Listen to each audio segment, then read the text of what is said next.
Hello, I'm Sami Zaidan. This is Counting the Cost on Al Jazeera, your weekly look at the world of business and economics. This week, 100 days of Trumponomics. Is US President Donald Trump doing a good job of managing the world's largest economy?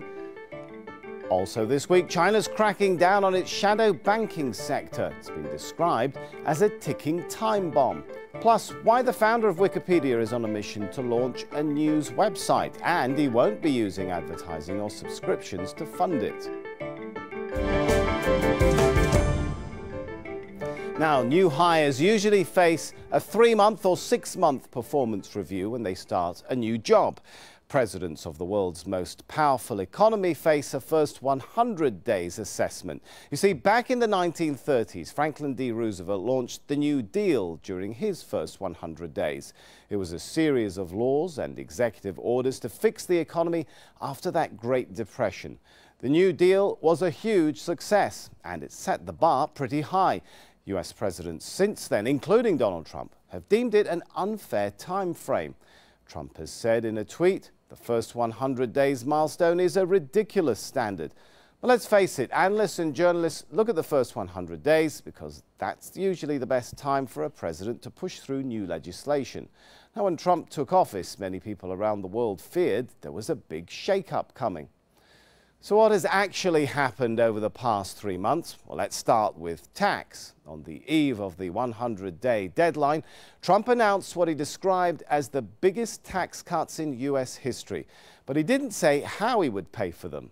Diane Eastabrook reports from Washington. With few successes in his first 100 days in office, President Trump unveiled his long-awaited tax plan on Wednesday.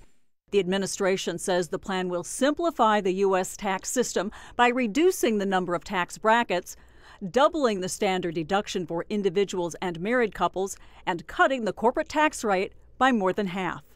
The president is determined to unleash economic growth for businesses. This is not just about large corporations. Small and medium-sized businesses will be eligible for the business rate as well. The administration calls the plan one of the broadest overhauls of the U.S. tax system. It relies on economic growth to compensate for the tax cuts.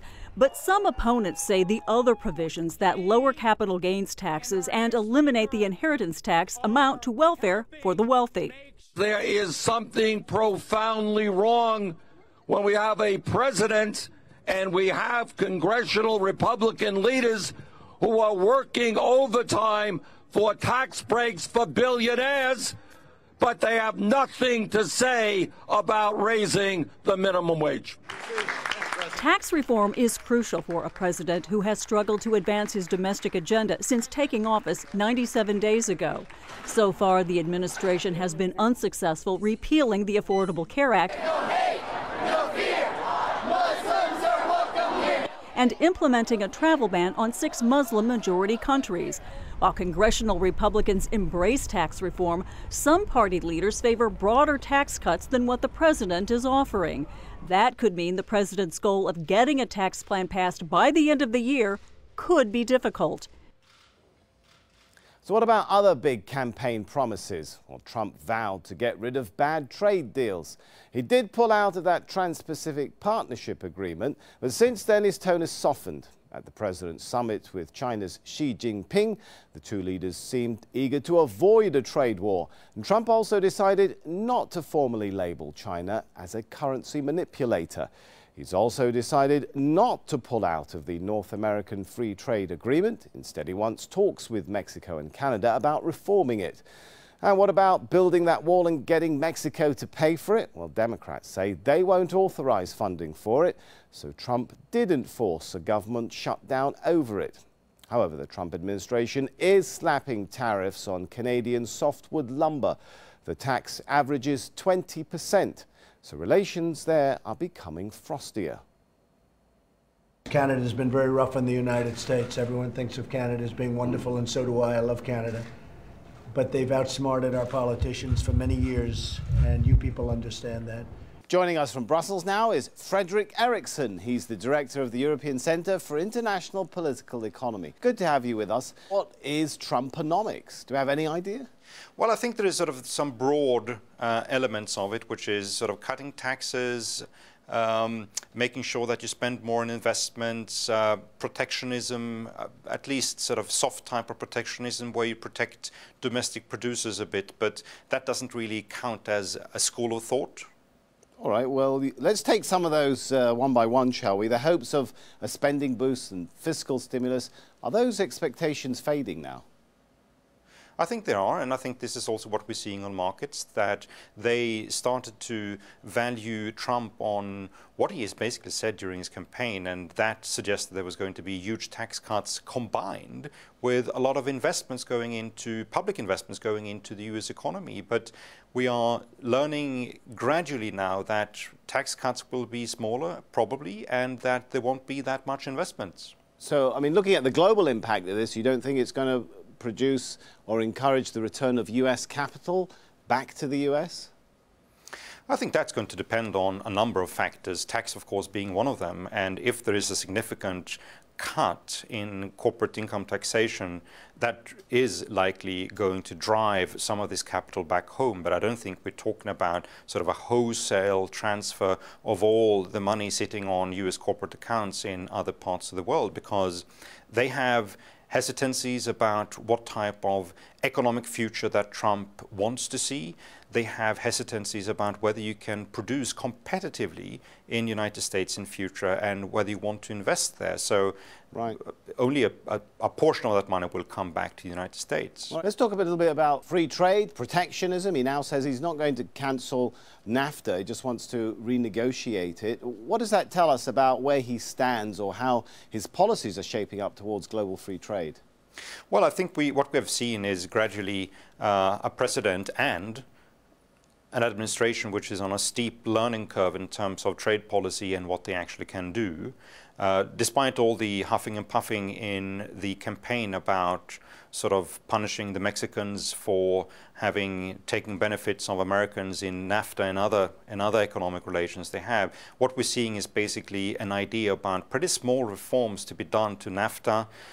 He wants to start negotiating a bilateral trade deal with Japan after having signaled or after having decided that he wanted to leave the Trans-Pacific Partnership. So my expectation is that we're probably going to see sort of a Reagan-type trade policy as we had in the 1980s that combined some sort of positive, gradual liberalization with use of a lot of defensive policy instruments like anti-dumping, tariff, etc., that he's planning to put on Canadian lumber now. That would be quite a turnaround, wouldn't it, from the Trump we saw on the campaign trail?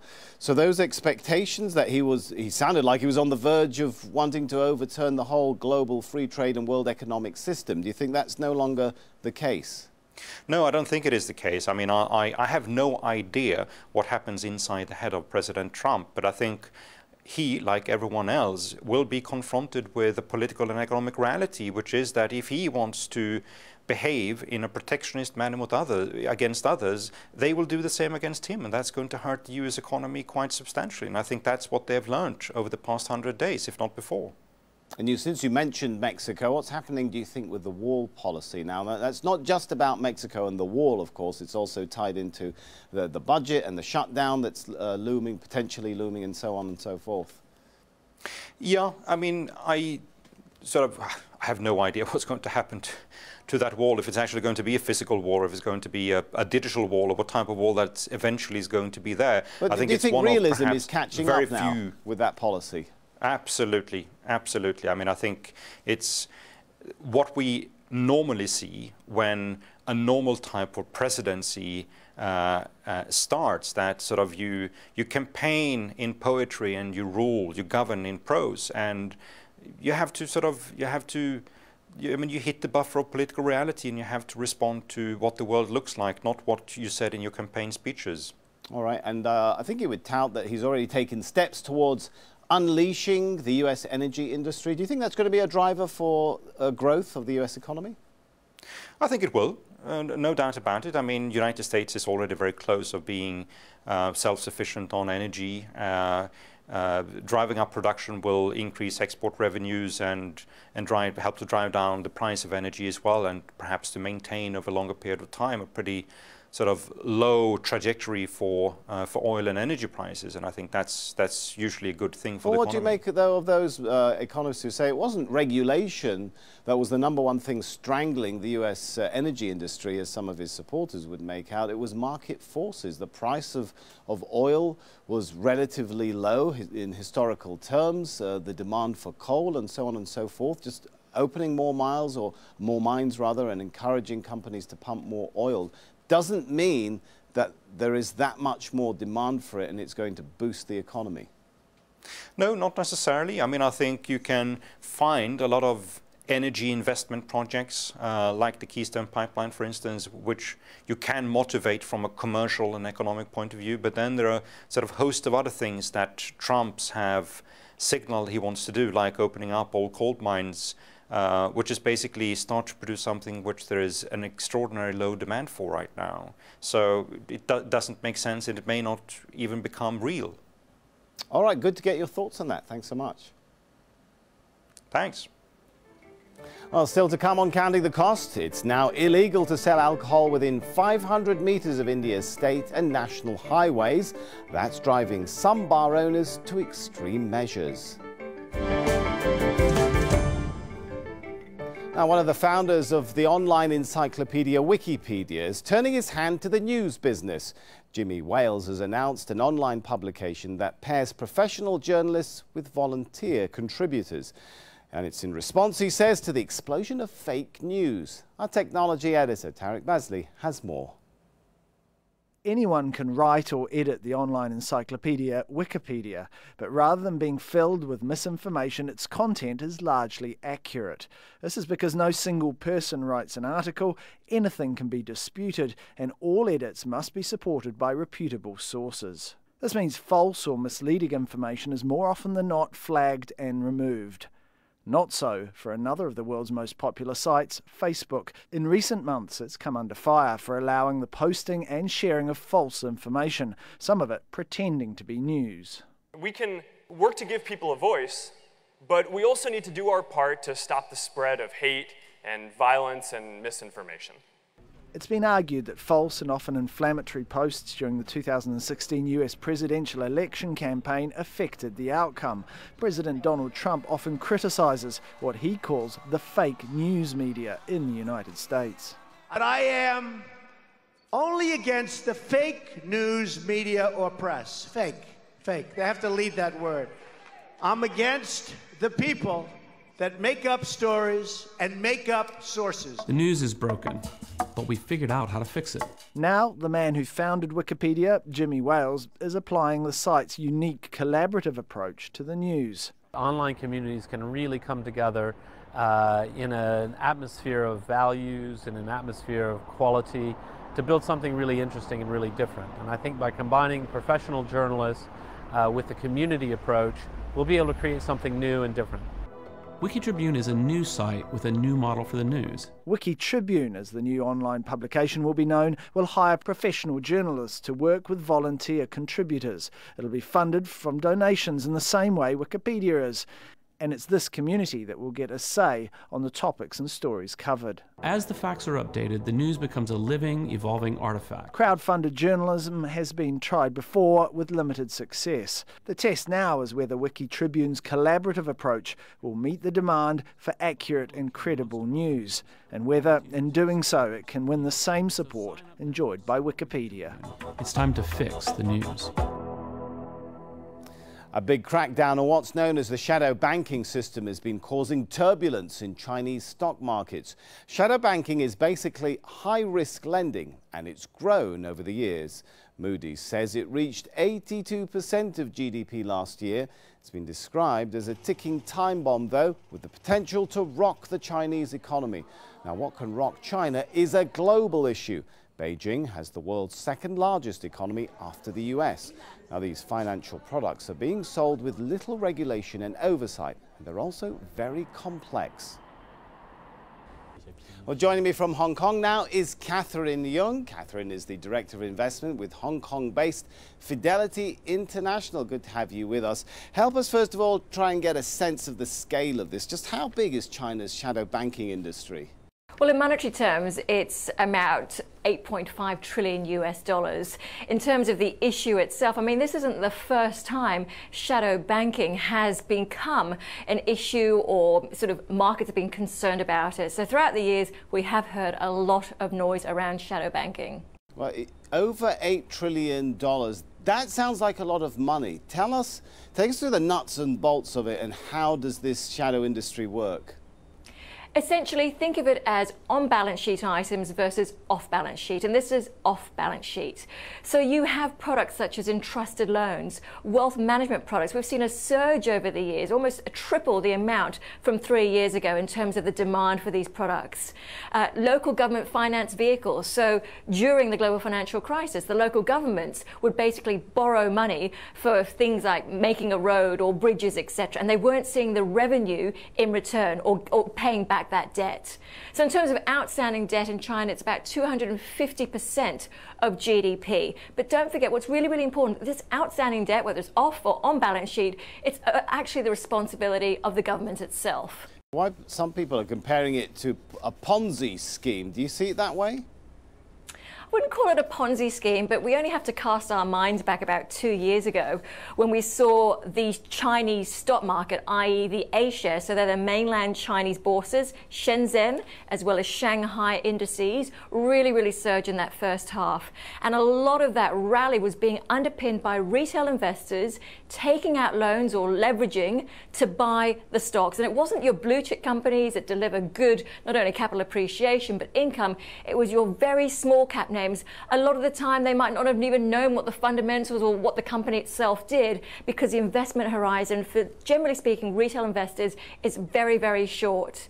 And don't forget, this is an emerging market, so we're seeing the progress of investors. You know, a few years ago you could only have a few areas to invest in: property, the bank, putting your money under your bed. So it's the evolution of the overall capital markets, and you do need regulation when we see this evolve. And authorities are certainly now trying to regulate it, but is it too late? I mean, is it simply too big to try and bring all of this onto the books? If you look at the messaging from Beijing since 2015, it's all been about de-risking. So, as you rightly point out, why would now be any different? But if you look at the announcements, if you look at the meetings that have occurred recently, this week in fact, being chaired by President Xi Jinping, the Politburo, which is the main body of, in terms of policymakers in China, 25 members were at the meeting, and very importantly, the regulatory bodies, whether it was the Banking Commission, whether it was the insurance regulator, whether it's the securities regulator, whether it's the central bank, the PBOC, all of them were involved. So you almost have consensus at a very top tier level to implement these reforms. And by the way, it's the banking regulator that's been very tough in terms of encouraging the banks to withdraw their assets or their allocation to these off-balance sheet securities. Yeah, but what about the impact this is already having and will continue to have on markets? Are you worried? The short-term impact is, again, because we've had about 8 announcements from the regulator, the banking regulator, to withdraw money, whether it's from the bond market or the equities market. But generally speaking, this deleveraging, or the beginning of this deleveraging we're seeing, doesn't change the fundamentals of the companies, the visibility of earnings growth over the next 3 to 5 years. Not all companies, but certainly a number of companies that you can access as an investor. So again, it's about maintaining this stability of growth, really keeping this fine balance between deleveraging, but in a similar sense, last year we had to see decapacity, i.e. we had too much steel in the country, so they were penalising or making sure there wasn't this abundance of steel production going forward. The property segment also had to see destocking, which has occurred. So all this is just manoeuvring the economy, but again, regulation is really important in China, and ultimately this is going to be a positive for especially foreign investors looking into investing in China, because at this point in time, regulation has been a bit opaque. All right, lovely talking to you, Catherine. You've made a complicated issue a little bit simpler and clearer. Thanks so much. Thank you. China is investing billions of dollars on road and rail networks in Pakistan. The aim? To open up new trade opportunities across Asia and into Europe in a modern version of the old Silk Road. But it's not an easy task. Construction workers face attacks from separatist insurgents in the country's largest province. Kamal Haider has the details. This is the province of Balochistan, which makes up more than 40% of Pakistan. Until recently, it was also the country's most inaccessible regions. But that's all changing. China is spending more than $50 billion to help improve Pakistan's infrastructure, cutting travel times and boosting trade links. However, there are risks. There have been a number of insurgencies over the past 70 years involving Baloch separatists who want an independent state, and today is no different. There were many problems in these areas because this road is passing mainly from the remote areas of Balochistan. Security was the major problem that we faced in this area. An ambulance service was set up to cater for engineers and workers injured when the separatists launched raids. We have received many casualties of the engineers and workers who were busy in the construction of the road and were attacked by the Baloch insurgents. The new roads are providing the people of Balochistan with renewed hope for the future in one of the country's most underdeveloped provinces. Travel time from the port city of Gwadar on the Arabian Sea to Quetta, the provincial capital, used to be 2 days. Now it takes only 8 hours. This road link means a lot to me and to the people of Balochistan, as majority of our people were cut off earlier from the rest of the country. But now we are not only connected, but also the distance has been shortened from days to hours, saving both time and money. And the highway is properly manned by security forces. The Frontier Works organization has already completed work on thousands of kilometers that will link Balochistan with the rest of the country. But this is a challenging job because the engineers and the people who have been working on this project come under attack from Baloch separatists. They also have to ensure the security of the teams working on this vital link road. China calls it the one road, one belt policy. It'll change opportunities for many countries and communities along the way. And for the people of Balochistan, could not have come at a better time. And finally, the sale of alcohol is a multi-billion-dollar business in India, supporting millions of jobs across the country. But liquor sellers in the southern state of Kerala are feeling threatened by a Supreme Court ruling restricting where alcohol can be sold. Andrew Chappell reports. For many liquor vendors, toddy shops and food shacks along India's motorways, alcohol is what keeps business flowing. Billions of dollars in booze is sold and taxed each year. Many state governments rely on the income that brings. Late last year, India's Supreme Court banned the sale of alcohol within 500 meters of motorways in an effort to cut down the number of deaths related to drunk driving. Nearly 7,000 people were killed in 2016 by drivers under the influence of alcohol or drugs. Since the ban came into effect in April, liquor shops, bars, hotels, and restaurants have been scrambling to recoup losses. On Wednesday, Kerala beverage shop workers and government employees marched against job uncertainty associated with the ban. Judicial activism is what's taking place nowadays, which I think is crossing the line. The court should review its orders and come out with a solution. This is affecting thousands in the country, and people are losing their livelihood. The Hotel and Restaurant Association of India estimates 1 million people could lose their jobs because of the apex court decision, and consumers will have to find other sources. We are from the excise department and make and distribute good quality liquor. And if the shops are stopped, then boozers will depend on illicit liquor and various other drugs. A fifth of Indians already live in states where alcohol is banned. Officials in these states say alcohol-related road deaths have declined. and many Keralites support the move. Near our house, I've seen young boys boozing, which is very bad to see.